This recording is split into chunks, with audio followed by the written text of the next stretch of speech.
Coach, just when you went back and watched the tape, I mean, when you went by 40, was it that good? You know, I thought both teams played hard, aggressive, and obviously we've talked a lot about discipline and not fouling. I thought our guys really worked hard at trying not to do that. And in South Carolina, I think the same thing with their lack of depth. But I thought our movement, our speed was really good on offense, defense, and still after every game there's something that you look at, you know that you got to continue to clean up, and it will still go back to our ball screen defense and our coverage there. But the fact that we took care of the basketball, and I thought for the most part we took really good shots where our feet were set. We had good looks at it from the perimeter, and then we did play inside out, had a good combination, good mix of what we need to have. Do you have an update on Julian and Tyreek? I think again they'll both be game time decisions. You weren't really clear on what had caused Tyreek's ankle to balloon up. Y'all have a better idea about that now? Well, you know what, he's had some issues from the past that, and Tyreek's a very tough-minded person, and he's a guy if he's hurt, he pretty much keeps it to himself. But when he left, he would tell you that he has no idea what made it swell up on him the way it did when he walked in here on Saturday. But he is doing everything, and obviously, Chad and Garrett, they're doing everything they can from their part. Josiah responded well to him playing the other night?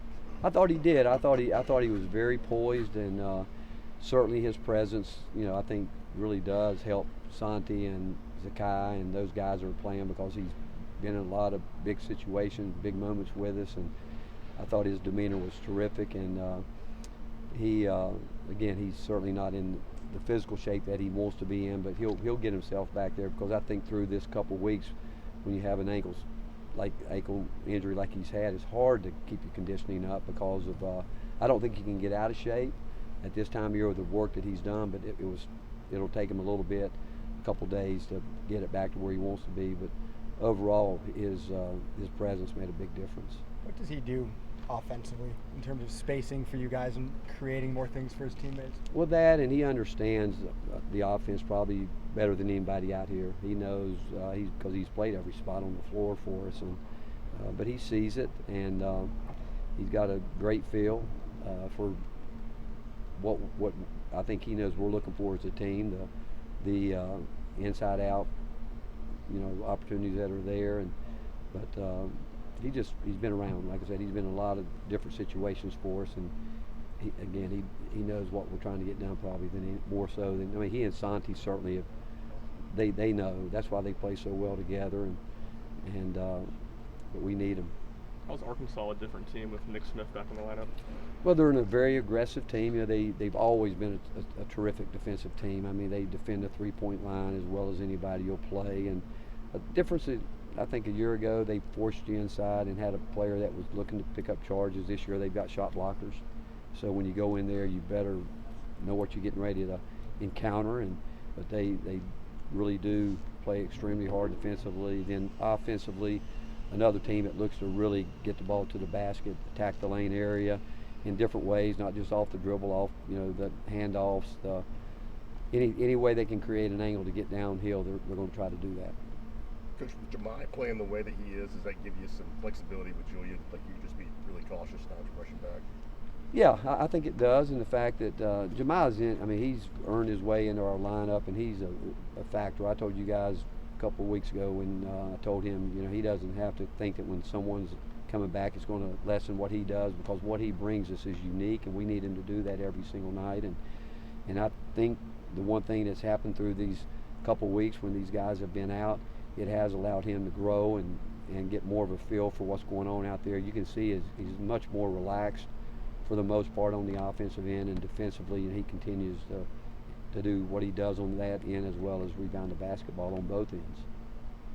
You talk to your four seniors about what they want to do next, or when do those conversations start? No, I think what those guys want to do right now is win. I think that they understand this time of year because they've been through it more than anybody, and they know these next couple of weeks are how important they are, and how it's such a fine line between winning and losing. And but I don't think their thoughts are anywhere but trying to make this basketball team the best it can be with what we have left. Coach, is it a possibility you had conversations with any of those guys about coming back?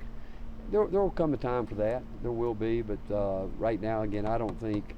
And again, I said to you before, this team's been resilient.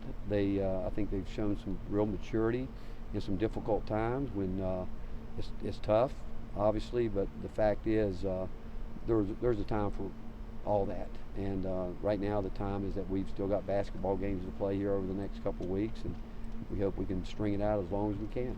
What has this senior class meant to you and meant to this program? Well, you think about it was a transition class too, because we had really got the program, that class that came in before them, that group of guys had done a great job really building the culture, the foundation and what we want the program to be built on. And those guys came in and a bunch of them had to be thrust out there right from the beginning to perform at a high level in this league, because this league has grown tremendously in the 8 years I've been here. It's I think arguably as good as any basketball league in the country, talent-wise. Over the last couple of years, probably been the best. And so they had to come in and deal with not only trying to help us continue what we were doing, but trying to get it to another level. And knowing that the league itself was better, other teams in the league was growing as well. And these guys have made an unbelievable impact. They've all had to deal with some adversity along the way, some injuries here, there, other things, but they've stuck together. I think they have a great deal of respect for themselves as a team and as teammates. But and I do know this: they have fallen in love with the University of Tennessee and Ball Nation, and they, again, the good things that people should be saying about them are more than worthy to be said, because they love this place and they truly have given everything they could to help us try to be one of the best basketball programs in the country. How significant is it locking up that double bye in the SEC tournament? Again, if it is, it is. If not, you look at it the other way. Hey, some of these guys need more games. I mean, you obviously you look at it from one point, like it'd be great to have another day to rest, but on the other end, you say, well, we got to play. You got to play, and that will determine it based on how we perform. And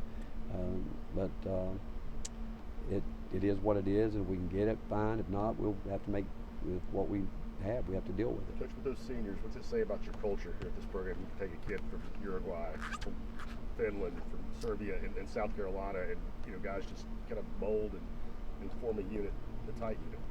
Well, again, I think the credit goes to them, because one, they're really good people. They come from really good families where they've been taught the difference in right and wrong. I think they understand the word respect. I think they understand humility and character, and I know they understand hard work.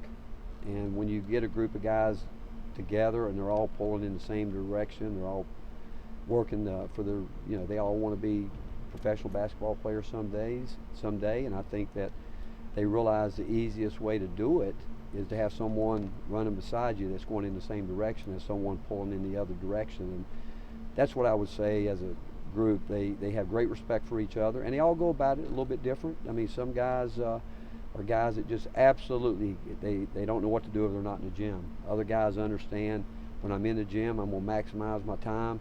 And I think that respect level is, like I could tell you, a bunch of guys come back at night. Some guys choose not to do that, but they get their work done in a different way. And there's such a great respect for each other, and knowing that when they come together, they've got one goal, and that's to try to be the best team they can be. Jamar? Coach, how important is a player like Uroš Plavšić when the game gets physical like it did on Saturday?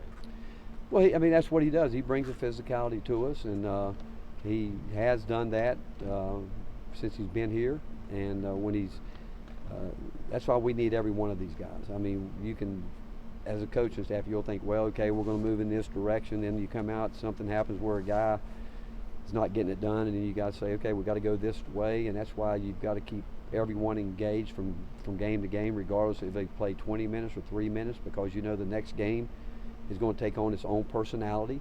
And that personality we really don't know until the game starts. You don't know how it's going to be officiated. You don't know injuries. You don't know any of that. So the fact that, again, we've had guys that have played 20 minutes and played 3 minutes, but the fact that they've stayed engaged, I think, speaks volumes of their character and their respect for each other. Do you feel like y'all have gotten more consistency from Jonah since he's been starting lineup? Yeah, I thought the other night, you go back to the last two games, people have definitely felt like we got to try to go right through his chest. I mean, you go back to the A&M game where he got in foul trouble. When he came in the game, they were definitely going right at him. The other night, we actually told him his scout report was simple. When the shot goes up, he's going to have to block out a guy that's much stronger, has a lot more girth, and he had a tough time early, but I did think he responded. He came back the second half and did a better job getting his hands over his shoulders quicker, and knowing that he physically now, I think he certainly, if he doesn't, he should understand that people are physically going to try to get real physical with him and try to drive him under the basket, try to push him back as much as they can, and so I expect him to respond like he did in the second half. Thank you, Coach. All right, thank you.